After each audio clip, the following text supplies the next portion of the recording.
Jungle. بسم اللہ الرحمن الرحیم نحمده ونصلي ونسلم على رسوله الكريم اما بعد اعوذ باللہ من الشیطان الرجیم بسم اللہ الرحمن الرحیم والذین یکنزون الذهب من الفضة ينفق يوم يحمى عليها في نار جهنم فتكوى بها جباههم وجنوبهم وظهورهم هذا ما كنزتم فذوقوا ما كنتم تكنزون. وقال النبي صلى الله عليه وسلم الصدقة تطفئ غضب الرب وحفظ سوء الموت أو كما قال عليه الصلاة والسلام. صدق الله العظيم.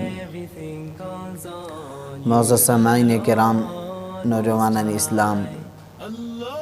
قابل صد احترام مائیں بہنیں، اللہ تبارک و تعالیٰ کا شکر ہے کہ اللہ تبارک و تعالیٰ مجھے اور آپ کو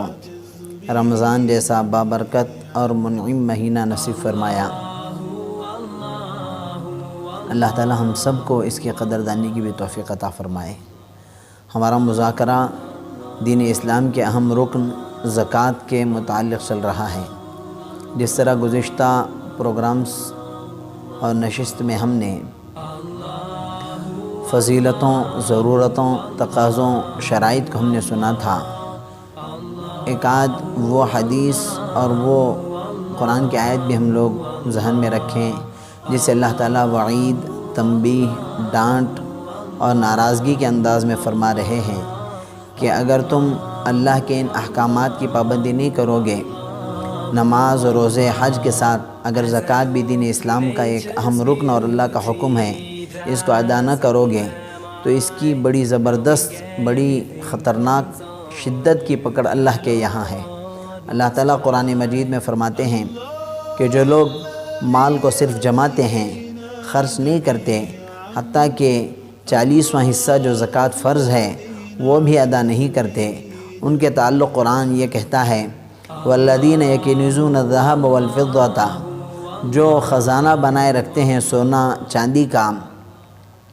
اور روپیے پر روپیے گنتے رہتے ہیں، جماتے رہتے ہیں اور اس میں سے خرچ نہیں کرتے، حتیٰ کہ ضرورت کے وقت بھی ہماری اور آپ کی مثال میں کہی جاتی ہے چمڑی جائے لیکن دمڑی نہ جائے، ایسی بخالت اور کنجوسی کا معاملہ کرتے ہیں. تو ایسی حالت میں اللہ تعالیٰ کی وعید اور ناراضگی، غصہ بھی اتنی شدت اور سختی کا ہے. اللہ تعالیٰ فرماتے ہیں یوم یحمى علیہا، ایک دن وہ آنے والا ہے، فجباہھا جنوبہم وظہورہم ھذا ما کنزتم، یہ مال، یہ پیسہ، یہ جمع کیا ہوا روپیہ اور سونا چاندی آگ میں تختی بنا کر گرم کیے جائیں گے، تپائے جائیں گے، اور یہ تپنے کے بعد، گرم کرنے کے بعد ان تختیوں سے، ان پلیٹوں سے اس بخیل اور کنجوس اور زکوٰۃ، صدقہ، فطرہ اور ضرورت پر خرچ نہ کرنے والے کو پیشانی پر داغا جائے گا، اس کے بازوؤں پر، رٹوں پر، اس کے مونڈھوں پر، پیٹھ پر داغا جائے گا. اور صرف داغا نہیں جائے گا بلکہ یہاں تک کہا جائے گا لے یہ تیرا مال ہے جس کو تو گن گن کر جمع کر کر کے رکھا کرتا تھا. وہ اللہ تعالیٰ اتنی شدت اور سختی کے ساتھ وعید بیان کرتے ہوئے آخر میں فرماتے ہیں فبشرہم بعذاب علیم، ایسے بخیلوں اور کنجوسوں کے لیے، اللہ کے حکموں سے منہ موڑنے کے لیے، اللہ کے فرائض اور دین اسلام کے اراکین کو لائٹلی لینے والوں کے لیے کہتے ہیں ان کو سنا دو دردناک عذاب کی خوشخبری. میرے بزرگوں، اللہ کا عذاب، اللہ کی پکڑ وہ خوشخبری نہیں ہوتی، وہ غم کی بات ہوتی ہے. جس طرح ہم آپس میں مذاق کرتے ہوئے گھٹیا گرے ہوئے انداز میں تانے دیتے ہیں، اللہ تعالیٰ نے یہاں پر عذاب کو خوشخبری سے تعبیر کر کے یہ کہنا چاہتے ہیں کہ جو اس طرح زکوٰۃ کو ادا نہیں کرتے، صدقات، خیرات میں بڑھ چڑھ کر حصہ نہیں لیتے، کل قیامت کے دن ان کو ایسے عذاب دیا جائے گا. اور ان کے لیے کہا جا رہا ہے کہ خوشخبری سنا دو ایسے لوگوں کو. کس چیز کی خوشخبری؟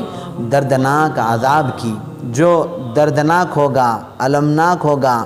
دکھ دینے والا عذاب ہوگا. اور اس کو اللہ کہہ رہے ہیں کہ ایسوں کو اس کی خوشخبری سنا دو کہ وہ عذاب کو چکھنا ہے.